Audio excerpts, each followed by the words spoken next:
because I'm gonna go pretty fast, and I'm sure it's gonna be, this isn't a follow along step by step. My goal is to convince you that this is very easy and something you can do. And it's a lot of fun, and as you can see by my vest, it can be quite addictive too. Quite addictive. So just a little brief introduction to me. By day, I work over the river in Vancouver as an electronics technician. I do get a chance to design a few boards for like in-house testing. We build prototypes and things, so cable things, and then by night and by weekend I make kits and teach workshops. So in learning how to do kits and stuff, I've had to learn how to do circuit boards. That's got me quite familiar with Osh Park, and we're happy to have Neil here today. And they are sponsoring part of the event here today. So the first question you want to ask is why do a PCB? And this is an example of my very early projects as an AVR programmer. And to program these chips, you can hook them into Arduino to flash them, but you have to do some wiring, and it's always error prone and ugly. And so I built a little kit, circuit board, slap it on there, plug your chips. So circuit boards are robust and as we're going to find out, fairly inexpensive to make and fun to make as well. Just an example of my first, this was 10 years ago, I looked it up, my first try at a circuit board using a toner transfer method, using an inkjet or a laser jet, and actually cooking these in chemicals in my garage. They worked, they were not pretty, it's fun to look back. All right, and we'll get to that. So, with all that preamble, again, I'm going to go kind of quick. And what we're going to try to do is lay out the board. We're going to build a bill of materials so we can order it. We'll look at some parts, how to select the parts, and then we'll look at how to submit it to manufacturer and get your board back, and it'll be great. So I'm going to start with a fresh project here. And so the other thing, I'm going to try and record this. We'll get it on YouTube, and then I will put all the files and stuff on GitHub, so you'll have access to them and be able to see if you want to try and follow along or reverse engineer and see how it was done. And in the last talk, they talked about how open source and is important to people, and I really appreciate that. So I'm just going to start. I've actually got like a blank template I use, and we will copy that, and I'll show you what's in here. But we'll call this PCB Hello World. So for anybody that's done programming, your first programming project is to have something print out Hello World, so we'll stick with that. So I've got some folders here that I typically use to kind of standardize my thing. I've got a README that will be helpful when we upload to GitHub, but really we're just going to put everything in our design files folder here. We're not going to have any firmware. I'll put a copy of my slides in the documents. And then any data sheets we come across that we like, we will throw in the data sheets for future reference. So with that ready, open a new project. And again, so we're in our Hello World, and we're going to put everything in our design files. And we'll call this Hello World PCB. Let's see, why? Oh, I think I've got to go. See, this is the thing about live demos, is they just always go south right away. Oh, thank you. I'm glad we got extra eyes here. So apparently you can see the. We want a new project. Thank you. We could make this interactive, couldn't we? I sense that we have a lot of experience in the room. Oh, Lordy. All right. Hello World. Design files. Hello World. So this will be, I'm going to be very curious to see how good a circuit board we come up with in an hour. And what can you see? It's populated. Let's see. I practiced zooming in and out here, so hopefully I won't make you too sick here. So it's already it's already created a blank a schematic and a blank circuit board for us. Additionally, we have these icons across the top that are generally in our kind of workflow patterns. So we have our schematic, library editor, we have our printed circuit board. So these are generally formatted in the order of use. So we want to open up our electronic schematic, and I swear I'm not going to try and make you seasick. All right, there we go, blank. So one thing I usually do is go hit the page settings. These are always in A4, and of course I don't print anything out in A4, so go 8.5 by 11, and then you can PCB, you can put what you want in here.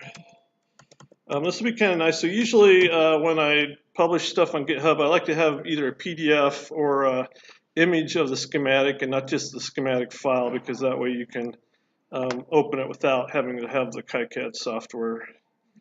And I just said KiCad. Apparently, I think most people think it's KiCad. So there's some debate, KiCad, KiCad. There's also debate in my mind about OSH Park or OSH Park. I believe OSH Park is the correct. So if you hear me intermingle those, you'll know what I mean.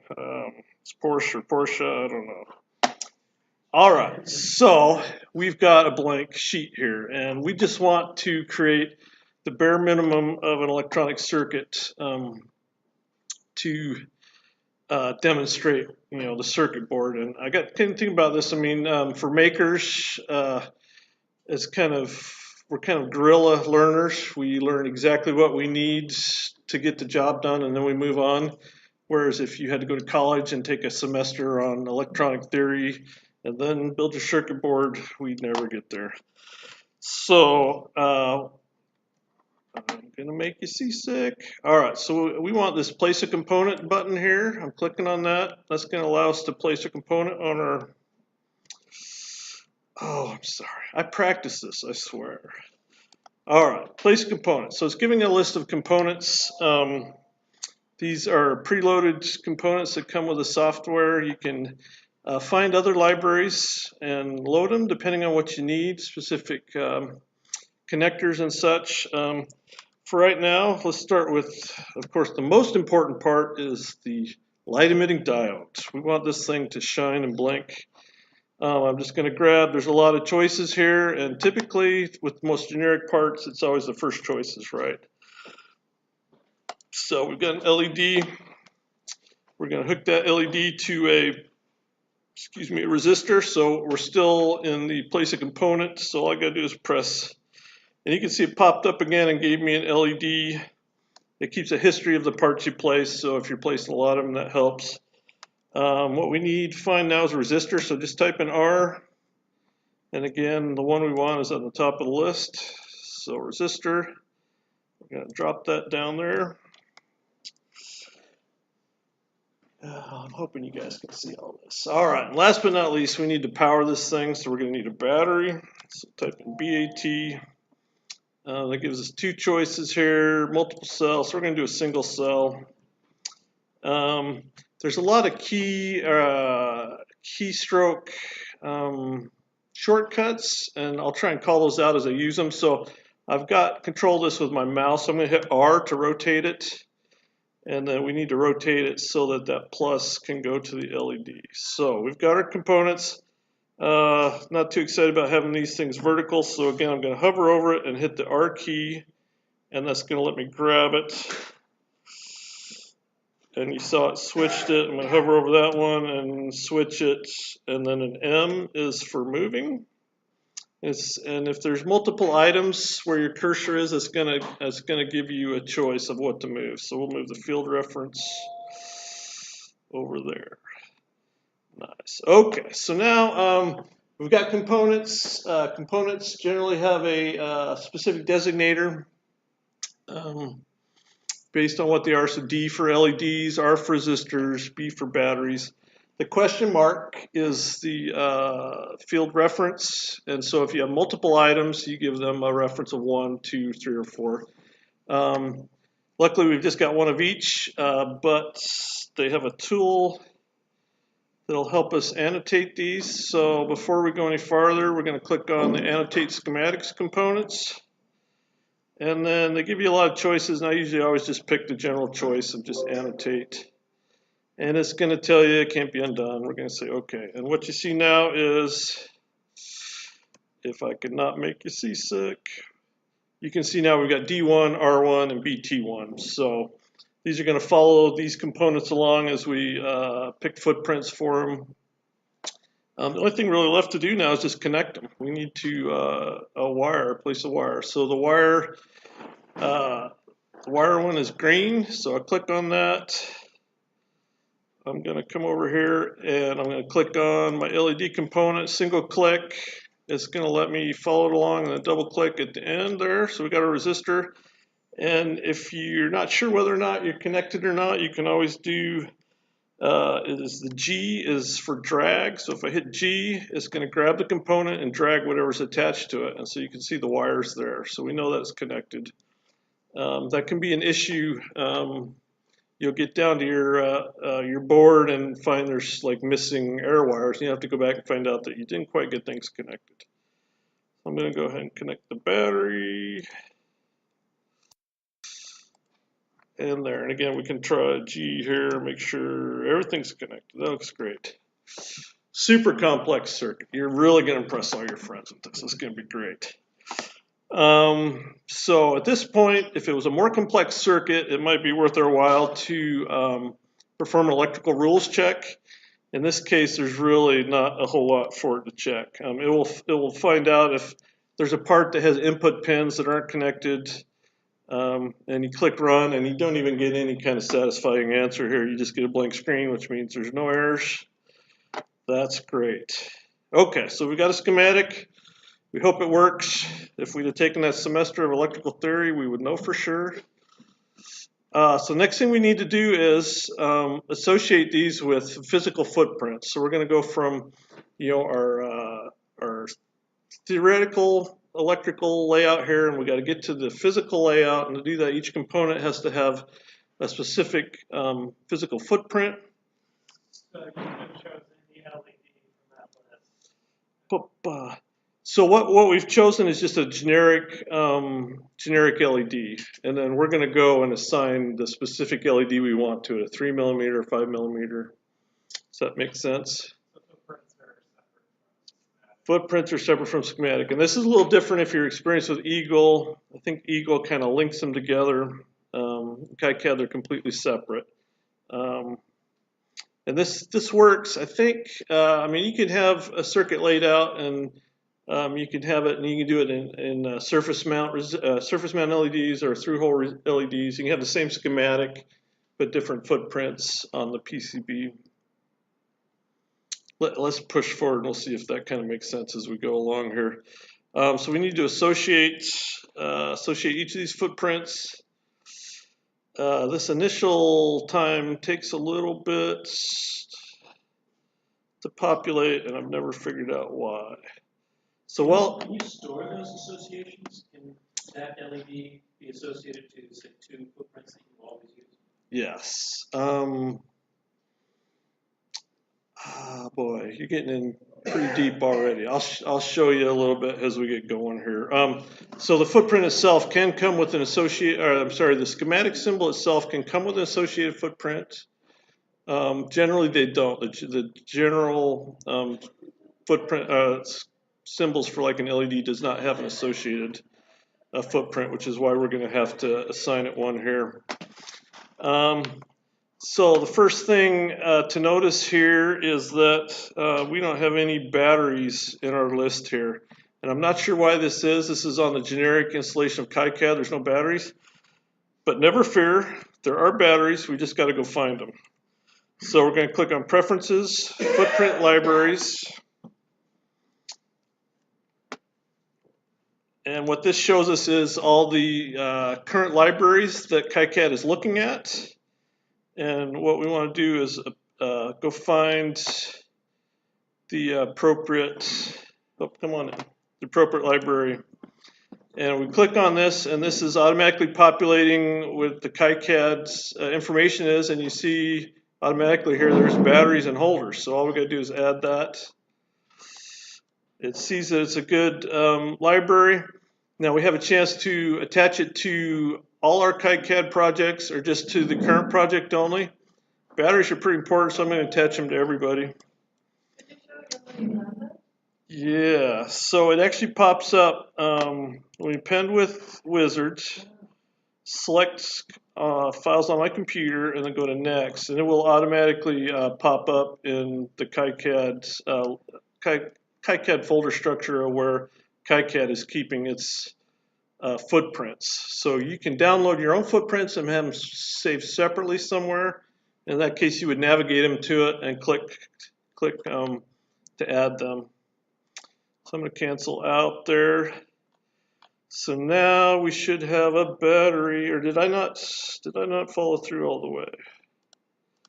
I think I may have not followed through all the way. Apologize. Okay, so battery holders, global library. What am I missing there? Something's. I just added it at the end. Okay. Oh, so I've got it twice now. Great. I'm sure that's going to make things fun. Let's remove one of those. Okay, so now you'll see over here we got battery holders. This is the hardest one, trust me. Once we get through this one, it's going to be downhill. Battery holders. I typically like to use the 20 millimeter batteries, the CR2032s. If you're just doing a small badge, the 12 millimeter is probably a better choice. I think that's what we're going to do today. So you'll see here we have some ways to filter it. We can filter by keyword, filter by pin count, or filter by library. So I've got the library filter on. So if I click on battery holders, it's just showing me battery holders. I had to click and come back to it. This doesn't mean a whole lot to me. I don't usually use Keystone. I use links, and I have my own footprints for that. But let's see if we can find a suitable one here. And the thing that's going to help us out here is if we can click on this right here, View Selected Footprint, and it's going to pop up and let us see what they look like. So this should give us a pretty good clue. So that's not it. These are those little black plastic case ones, which I've used in the past. That's a surface mount, square pads, Keystone. So now we're getting warm. This is a 12 millimeter cell with surface mount pads. I think that's what we want there. So this is a 12 millimeter coin cell pad with through holes, and then the negative portion of the battery rests against that surface mount pad. So that's the one we're going to go with. This is also a point at which I might go to DigitKey and look through and see what they have, see if there's something matching. Okay, so we got our first component here, our battery. So now we want to look for an LED. So I'm going to come over here, scan through. We got a section for LEDs. And we'll look over here, and it starts with surface mount stuff. We're working our way, so we're going to want like a 3 millimeter or a 5 millimeter LED, something kind of generic. I'm also thinking a lot of my badges, the LED points outward, so this one I'm thinking maybe folding it up or down so it shines on something. So that would be a horizontal component, and that looks like what I'd want there. 3 millimeter horizontal. Let's take that. And we can always go back and change these when we get working. There's a lot of what I call bit twiddling when you get around to this. You kind of go back and forth and change things. So resistors, you can see over here we have our choice of THT, which is through hole component, or SMD, which is a surface mount. So we're working in through hole here. Through hole, I'm going to zoom out, and by golly, there's a bazillion resistors and footprints. And so, I mean, you can take a resistor and you can mount it vertically and have the leads bend over. What I want to do is I'm thinking I want to use a 1/4 watt resistor so they're big enough to read the color codes for people to see. So that's going to have to be about 7 millimeters in length. And then the quarter watt's a little bigger, so let's go with the 6.3. So I'm looking, this is a little confusing over here. I'm not sure what the DIN 207 is, but they're showing this is kind of 6.3 is the length of the body, 2.5 is the diameter, and 7.62 is the length. So I know that a quarter watt resistor will fit in a 7 millimeter spacing holes. So that's what I want. So double click on him, and that was easy. 3 components, footprint selected. So all we need to do now is save that. Matter to specify which was positive and which is negative? Is that just part of the part, or? So a part, that's a great question. So like the LED has positive and negative, and if we come back and look at its footprint, so that will typically be part of the footprints, and that's not clearly shown, is it? But it's like, well, it has yeah. like, is the pin 1 versus pin 2, does that match with both parts? Is that how it does it, or? The schematic, we make a schematic symbol, you specify the number of the pins on. And then the part also. Yep, so you have number of pins on the schematic and on the PCB. On the schematic symbols you're using, so the LED has numbers, the resistor ones are just hidden. Okay. Yeah, so yeah, the resistor ones are hidden because the polarity doesn't matter, but the battery and the LED, they do. Excellent question. Sorry, say that? I noticed the battery, they didn't label the pin They numbers. didn't. I think they're, yeah, they got the plus there. So there's a choice on whether to show the pin numbers or not, and those have been hidden. So behind the scenes, they are there. So let's see. I get bitten by LEDs where they hit the pin numbers and they were reversed. Yes, I've been bitten by that too, and so I usually look at whether the footprint is. Usually, consider the square square pad to be pad 1, and on especially on KiCad on the LEDs, that is not the case. It's pin 1 is negative, so square 1 is negative. So we'll see that when we get to that part. Okay, so we're back at our schematic. We've got one last step here to do. We've associated our footprints with our schematic, and so we're going to click on generate a netlist, and this is going to create all the information about how these components are hooked together. And I always just pick the default settings. It's going to save it in with the other files that we've created. And that should be all we need for our schematic for now. So let's come back to our main workspace here. Oh, actually I could. So there's a couple ways to get around.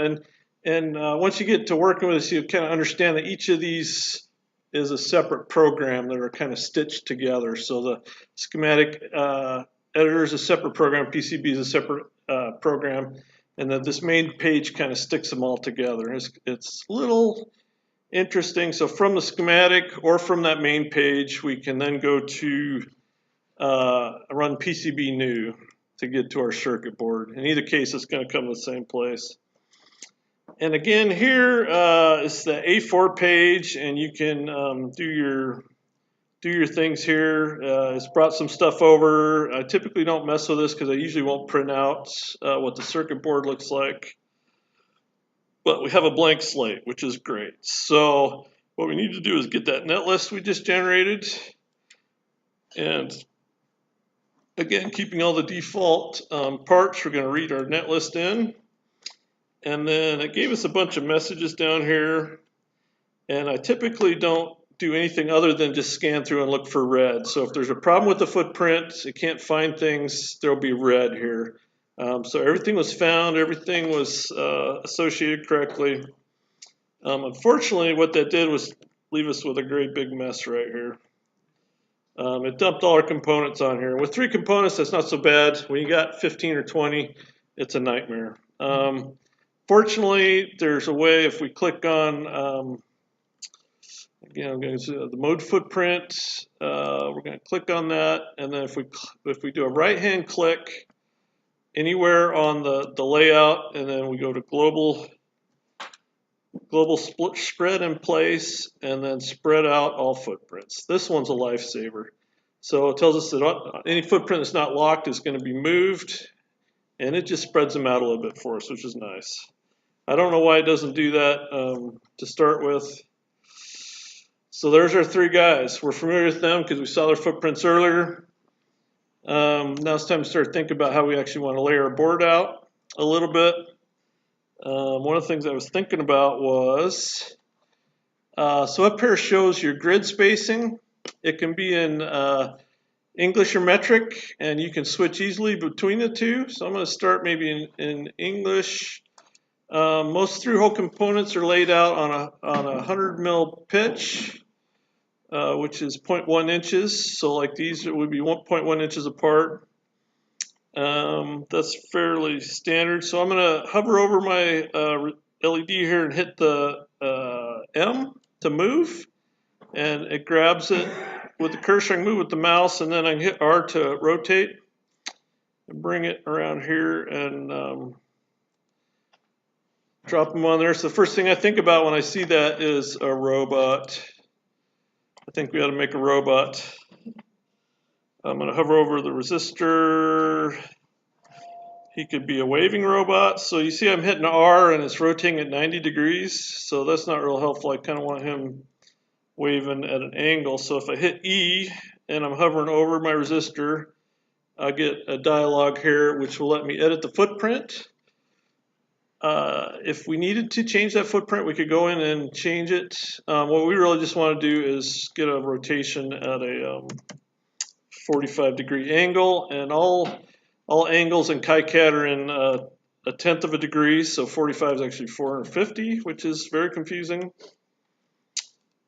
to us poor people. All right, so I'm going to do some bit twiddling here and throw that there.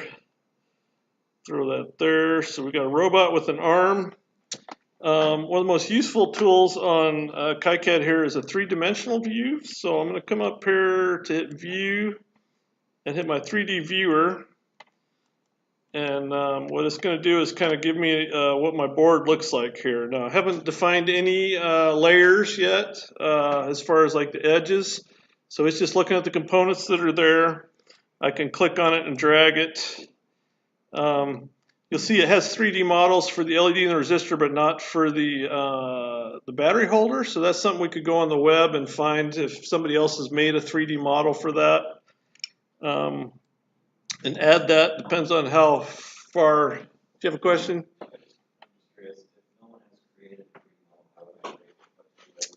So the models are WRL.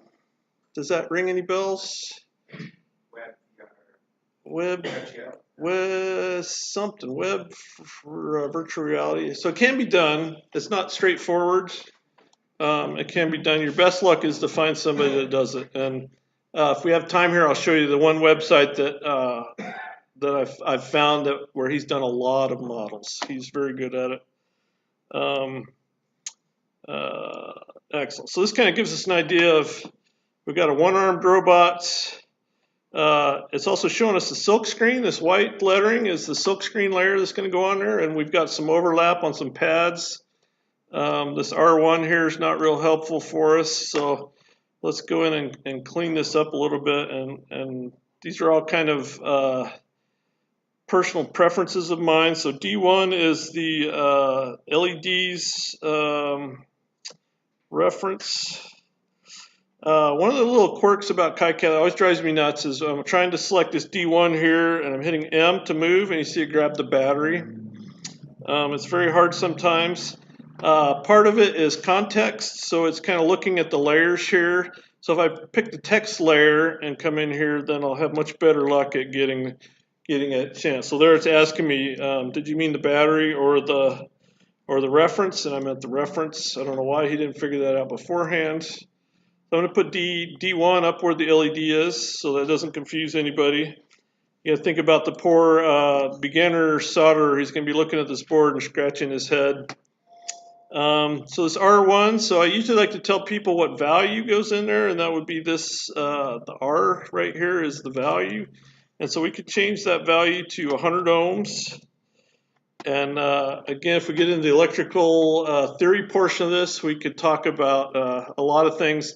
Most of these batteries badges operate on a 3-volt point cell without any resistor. If you hook that up to a meter, you'll see they're drawn for the colors like yellow and red, they're drawn about 30 milliamps, which is a lot of current going through that poor LED. So I always like to add resistors because they're cheap, and we're wanting to learn how to solder here, and this adds a way to learn how to solder. So it'll make the badge last a lot longer. This section right down here where it says FFAB, maybe James can tell us what FFAB is, but it's more about for the board house than for us. So let's move that to a layer we can see, which is the silk layer. And then we also have the chance of making it visible or invisible when it's on the silk layer. So we want it to be visible. So there you see we got our R100. And another thing you'll notice about KiCad is it'll leave a lot of artifacts until you either zoom out or hit refresh here. And you can see that clean those artifacts right up. And I'm going to hit M to move it. I'm going to try and move it into, so I'm grabbing my resistor again, which I don't want, so I'm going to come over and hit text. And that lets me grab that. So I'm going to drop that right in there. So that's really only important to us while we're building the board, so this value will be covered after the resistors in there. And then this R1, since we've only got one resistor, is not real helpful to us, so I'm going to make that invisible. And there, so if we come back and look at our 3D view, you can see, so our reference values are hidden after the board's built, and we've got them cleaned up a little bit. We can look at it with or without the models on, so that's what the user's going to see when he pulls the kit out. So I'm liking that. That's going to work. I'm thinking maybe 2 arms. So this will give us a chance to go back and look at how to modify. So going back to the schematic, adding another part, and working it forward again. So there's a lot of back and forth. Fortunately, I'm going to use the same resistor, so I can just duplicate this component here. Somewhere there's copy. C for copy. I'm going to pull that right over there. You can see we got the R there. We got the question mark again. So we're going to need to. We can either manually sign it or do it. So there's questions earlier about, so now that we've associated those footprints, if I hit E to edit the component, you see these footprints have been associated with that. So sometimes schematic symbols will come with pre-assigned footprints. In this case, this is a footprint we assigned to it. And the fact that I copied that over to here means that it's been assigned as well. So instead of annotating, I can just manually annotate it, and then if we go to our association page again, you'll see that it's running pretty slow, but it will associate it with the same footprint as the original resistor. So that saves a lot of time when you're usually using one type of resistor, one type of LED in your board, so that saves some time. We'll come back to our board. We do need to now regenerate our netlist because we've added a component and added some connections. So I'll hit regenerate. It's just going to write over that original file.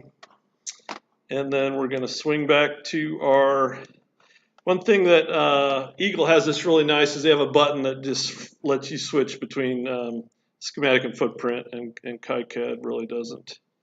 I'm sorry, KiCad. Okay, so now we need to read that netlist in. And what you'll see now, instead of putting the components in the middle, it's throwing it way out here in outer space. So we got to come grab him.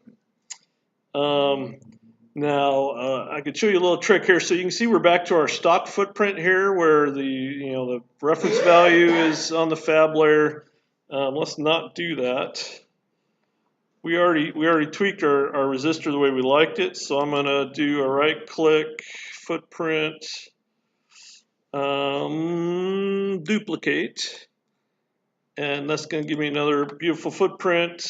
Yeah, somehow we lost that 100 ohm value, didn't we?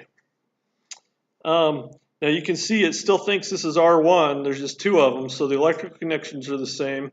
But if I reread the netlist, it's going to go through the netlist values and, man, what did I do? Sorry, I'm working without a net. Let's get rid of that. I needed to change the value of this resistor. So it thinks it's got two R1s. We'll just change this to R2 now. And then when it reads the netlist, it's going to see R2 and see that it's already on the board, and it won't add it because we've told it not to change anything that wasn't already there. Add that value. Okay, so now if I read that netlist, you'll see these white lines, which are the air wires, have switched around so that now this resistor in the circuit is going to be on the other side of the LED. Let's swing that around there. So there we got our. All right, and so I haven't alluded to this at all, but these air wires are telling us where the actual electrical connections are. And that is our next step, I think. All right, yeah. So I'm going to hook some wires up. This device over here tells us it only gives us one default value because we picked a new outline, and 0.94 is pretty thin. So I need to go into my design rules. Making you see sick. Let me see. So I'm in inches still. I kind of think of line widths in inches. Design rules. So the design rules kind of tell about when this thing's doing its error checking, it's going to make sure that the lines aren't too close, that the pads aren't covered, all these kind of things. And so one of the things we're going to tell it is what line widths we want. And I usually operate on it with a couple standard ones depending on whether there's power or a signal. And I'm just going to throw 0.016 in there. And you can see now we've got a 16 mil trace value. And that's kind of my favorite. Oh, sorry, I'm all over the place. My favorite width because you can actually get that between 0.1 inch spaced components like a IC chip. You can run a 16 mil trace in between those fairly easily. The other thing I worry about is on beginner boards is the beginners are really hard on pads and traces, so the bigger you can make them, the better. So I think we're ready to lay in our circuit here because I'm running out of time. We've got to get this to the manufacturer. So I'm selecting my line layer here. So it's kind of just like in the schematics. We're going to connect our line. So I'll start here with this resistor.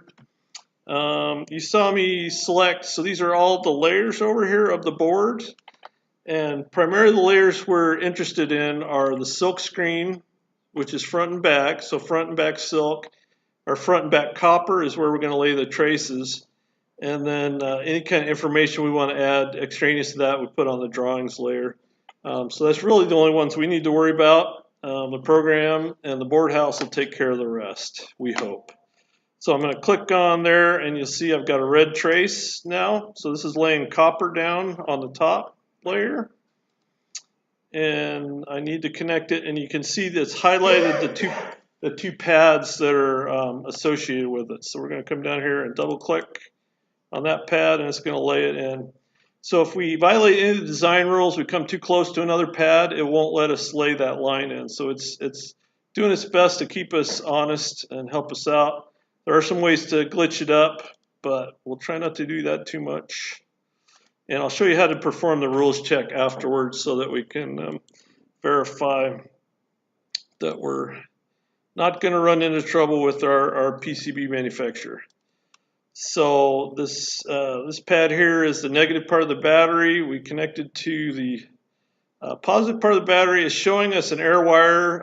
So the battery casing, the metal casing, is always positive. And so this is more technical. I mean, we know it's connected. I'm just going to go ahead and throw a line on the bottom just to connect it to make that white line go away. So there we go. So now I can come up here and run my little ladybug to check this. So DRC is design rule check. We'll run that. No messages, no unconnected. And so, for example, if we were missing this guy, so if we had a wire that was not connected, man, so again, context, I'm going to select the wires. It's going to let me delete that. Okay, so we've got an air wire now, and I'm going to move my resistor over there so that we're covering a pad, and then I'll run that design rule check again. And you can see we got a track near a pad error. And if I double click on it, it'll show you which pad's at fault. And then it also shows me that I've got two unconnected pads, which again associates with these two guys right here. So that's the kind of things you're looking for. That's going to be glorious. I think what we really need, let's go back. How's he looking? I'm liking that. What do you think? Are you guys with me on this? Robot. I just wish we could see that the whole button saw. Oh man, we're out of time. Okay, so we need a board edge. I like rounding my corners. I usually start in the drawings space. Let's see if we can do this at 100. And I'm going to use I'll just draw a line on the drawings so I can kind of get an idea of where we're going. And I'm thinking we can get this on a square inch, would be really cool. Because board space costs money. I don't know. Is that? So one of the cooler tools here is this dimension tool. And we can actually use that to kind of help us. Sorry, I'm going to make you guys seasick here. Click on that corner and that corner, and you can see we're just under an inch there. Over an inch there. So I'm going to grab him. Try and grab him. Where's my lines? Grab. Oh, golly, you know what I mean here. So let's go. So now let's move to our edge cuts layer. I'm going to grab the arc tool. I'm going to come in. So I'm actually going to want my line here. So I'm going to come in 2 each way and throw in an arc there. So these are going to be our nice, pretty corners. Throw one in there. So we want to go a little higher on this guy. So he's going to go there. Okay, so I've got my corners, which I like. So now I can turn that drawing layer off to get it out of the way, which is kind of a nice thing to do. Yeah, boy, what did I do? Didn't quite make it. We can fix it. We can fix it. These guys are notoriously hard to grab. Let's see, pick an arc, hit a G or an M. Might be just easier to redraw them. Oh, there we go. Okay, now if we got a valid outline of our board, we can come back to our 3D viewer, and you can see now we're looking good. We've got corners. The last thing I want to add to this guy here is somewhere to put a tack or thread him through for a necklace or something. So I'm going to go add a footprint, click on the board. This will be kind of like what we saw in the associations part, and I can list by browser. Sorry for making you guys seasick. And I know at the very end of here we got some wire pads, and very confusing again. This gets more mature. They add more and more thing. We're wanting like a single like that. Oh, that looks great. I'm sorry, I'm all over the place. So I've got 2 different kind of levels of zoom. I'm zooming out my full screen, and then I'm zooming in on here. So I can hit E on here to edit, pull up the footprint, and then hit E again to get my pad. So 4.5. I know that the heads of the tacks that I like to use are a little bit under 5 millimeters. I want to have a big nice hole for that. So I've modified this footprint, so I have to use this button right here to update the footprint on the board. close that out. And again, it's not showing the updates until I hit refresh here. So that made it a little bit bigger. I'm also going to drop him down just a hair because I don't like the pad touching the edge. All right, that's my board. We could twiddle with him all day. View, 3D viewer. What I really want to do is, we've just got a little bit of time left. So we still need to build our bill of materials, and we need to get this off to the fab. And we also don't have any information on here about what this is. So let's go to text layer on the front silk. Let's type in hello world. This is actually kind of the fun part for me, is making these silk screens look fun. So something like that, except put some spacing in here to get around the pad. Too much spacing, delete. We don't have any real font choices, but we can go between normal and italic. That's getting better. And again, this is bum, bum, bum, bum, bum. Hello world. The other thing we can do is add some, let's add a symbol, select by browser. They have a library called symbols. And lo and behold, since we're working in KiCad, there's a KiCad logo right there. Let's throw that on there. So that's going to look pretty, but I'm going to put that on the back. So if I hit E to edit, I have a choice of which side of the board to put it on. It's automatically going to mirror it, but I also know it's going to flip it 180, so we'll flip it 180. So you can see now it's mirrored. I can move it. So that was kind of the trick, is to find a spot where the pads aren't. And then let's come back and look. So now we got Hello World on there, and we got KiCad. And of course, always, revisions, whatever revision, when you made it. Let's just throw something on here so you know who to yell at when you can't get it to work. Makersbox.us.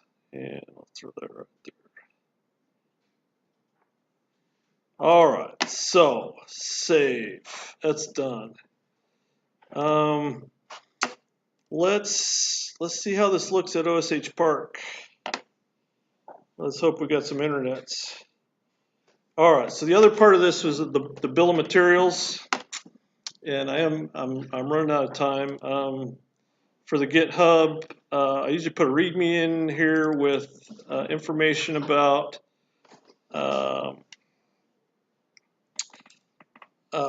what the project is. We need to put our, so these are kind of like the last project I did. So we got our circuit board. We can put a link to that once we get it uploaded. I've got an 8th watt resistor and a 5mm LED. So you can see this is from an earlier project. I license everything, or try to license everything open source, community commons, share alike, which means you can share it, you can modify it, just as long as you say this is where I got it and this is what I did to it. And when this gets uploaded to GitHub, it'll look prettier. All right, I'm seeing my favorite purple here. One of the cool things is if you're not logged in, I just did this the other day. I love the fact that you don't have to be signed in to upload a board. So we're signed out. Going to browse for files. You're going to see all my messy behind the scenes. All right, PCB Hello World. So everything was in the design files. So these are all the things we've been working on. There's the schematic. There's backups. There's our Netlist, and there's the project folder. So what we're really interested in is our KiCad PCB. OSH Park is set up so that both Eagle and KiCad files can be uploaded directly, which is marvelous. Because otherwise, you've got to do some behind-the-scenes generating Gerber files, which is no fun. This is so much more fun. There we go. About your board. So they're showing us an overall outline of it. They're also showing us what it would cost. So you have to order at least 3. $5 for 3, so that's $1.60 per board, which I think is the per inch charge. $1.66 per square inch. So that's beautiful. So we can make 3 of these for $5. And if you were not already have an account, you would just put your email in there and it would send you an email on how to automatically, it will create the account, and all you got to do is click on the email to get going, which is super nice. I hate when you got to stop and sign in, or this website's gotten so great. Please sign in. So super secret password. Oh golly. Super secret password. It's the pressure here. We're running out of time. Bum, bum, bum, bum, bum. Oh, you're kidding me. What's going on here? Yeah. Oh, there we go. The super secret password. Okay. Ah, shoot. So it kicked us out. Let's go back. This kicked it out. So I practiced this the other day, and it sent me an email. I used an email address that wasn't associated with the account. It sent me an email, said, we've created an account for you. All you gotta do is click on this link, which is just beautiful. Okay, we're back to here. So we can add some information. So if we want to share this project publicly, which we will, we'll add some information. Teardown 2018. When I get a GitHub link, I'll put that in there so people will know, and then they'll go to GitHub, they'll see the bill of materials, they'll see the board files, and we can provide them a link. They'll actually let them order this PCB directly, or they have a link to the design file so they could change them. So this is a good final check here. So top of the board looks like this. Bottom of the board looks like this. We've got a couple little things that are glitchy, but we're out of time. This is the drills layer. So I've never really had a problem with this. If there's no holes, you've got problems. OSH Park's been really good about providing information about how to fix things if stuff's not right. The solder mask puts the layer that the solder adheres to, and that was all done for us automatically. Bottom silk screen, bottom solder mask, board outline, top layer. Here we see our copper layers. So if you see anything fishy in here, you might want to go back and look at it. This is all very simple. Got a little bit close there, but we didn't have any errors. And then last but not least, top silk screen. This ref here is off the board edge, so that's not going to show up, but that's something we could go back and fix. And then all that's left is to order it. So we've got some choices. If you go to a professional board manufacturer and try and upload a board, they'll just bury you with choices. We've just got a couple simple ones here. We could just do our prototyping of 3. If we had a proven design we want to make hundreds of, we order them in multiples of 10, and we have to order at least 100 square inches, and that drops the price down to $1 per square inch, which is really great. There's some choices about thickness. Have it thinner, thicker. If you're really in a hurry. I've actually had a board, we designed it on a Monday, put it in, and I got the board Friday, which is just phenomenal. And you can see the price didn't significantly change. It just went from $5 to $10. Anybody that's designed a board for manufacturing and sent it out knows that $10 is nothing. $10 is shipping. So that's just phenomenal. I've had boards, small, tiny boards where we've had to order 30 of them and get them back in 2 days, and it cost us like $500. I mean, this is a bargain. I hope I'm convincing you of that. All right, so just 3 right away and check out. I think we just go ahead and order it like we did. It's got all my information already, and we'll complete our order. And then you can give it a credit card or use PayPal. So the things, we're out of time. The things I didn't do was upload this project to GitHub, which I'll do afterwards, and put a link on there so that you can get to it and get all these files. The other thing we didn't do was build the bill of materials. Typically I order from DigitKey. Let me just show really quick how easy it is at DigitKey to find a part. Any questions while we're wrapping up? Yes, sir? I noticed that on the KiCad, if there was square, does that always correspond with the negative polarity? Or? Oh, so we talked a little bit about that. So typically the square will indicate pin 1, and on the LED package, pin 1 is actually the negative, the cathode side. So that's a gotcha if you're into that. So kind of got to watch out. And a lot of times on these circuit boards, that's a good thing is you can come in and add.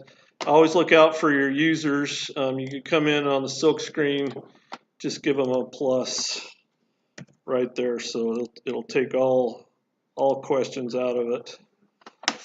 Darn it, I should have done that. Quick, cancel that order. Cancel that order. LEDs. So DigitKey. So DigitKey and Mouser are the two biggest online manufacturers. I like DigitKey better. It's got a better search system. So we've actually got an LED category. The trick is to narrow this down. So we've got hundreds of thousands of LED possibilities.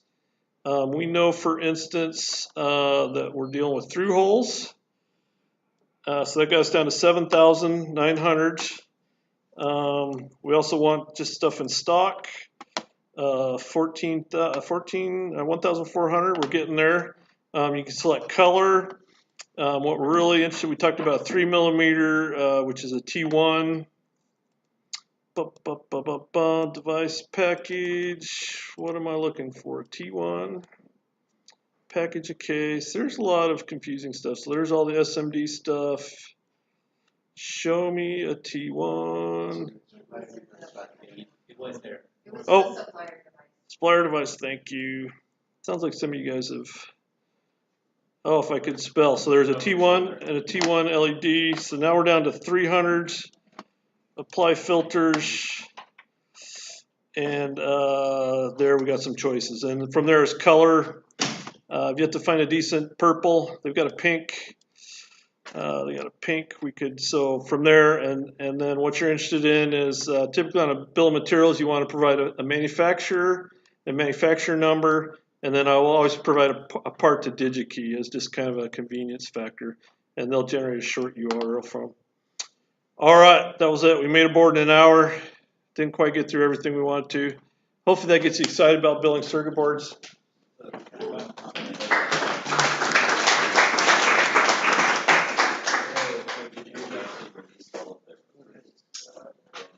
Yes. Oh, cool. So we've got some goodies for you here. Oh, $10. You remember how much that board cost? $10. You can get a Super Swift. And then OSH Park has also donated some circuit boards for it. So hopefully you know how to solder. The only trick on this one is the battery holder is surface mount. So I know you guys can handle that. So as you mentioned, DigitKey has released a KiCad library for footprints. SparkFun has one, and so that makes your life better. Is there any way to go from the authoring tool to ordering parts from DigitKey without the manual searching part? Like, is there any way to just get to like the sort of manifest of things that are in your drawing? So DigitKey has some bill of materials tools that are like second party. They're written in Python that will generate based on your parts list. So there are some things that I haven't played with, but yeah, there's some ways to make yourself easier. On DigitKey, there's a way to build a bill of materials kind of list, so you can just click one button and order an entire inventory.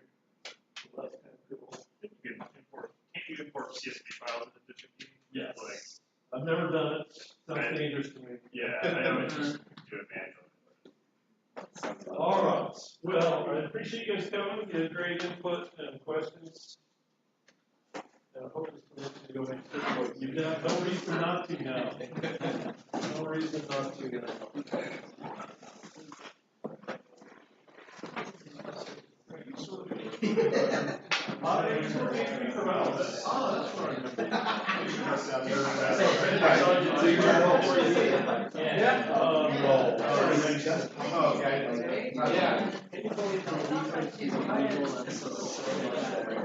Yeah, I saw your.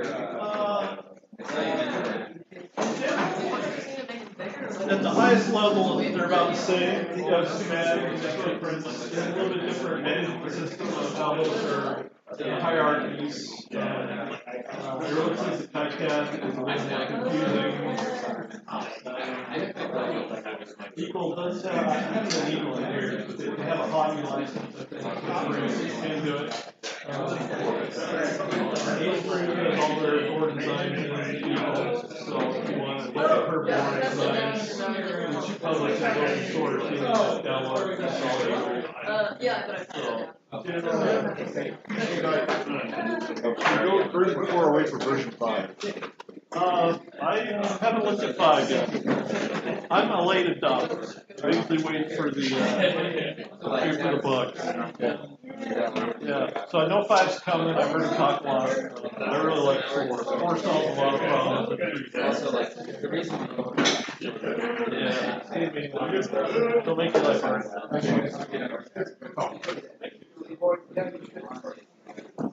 I wasn't sure about the audience, wasn't sure what this event was about, so hopefully it sounded like I had a sympathy.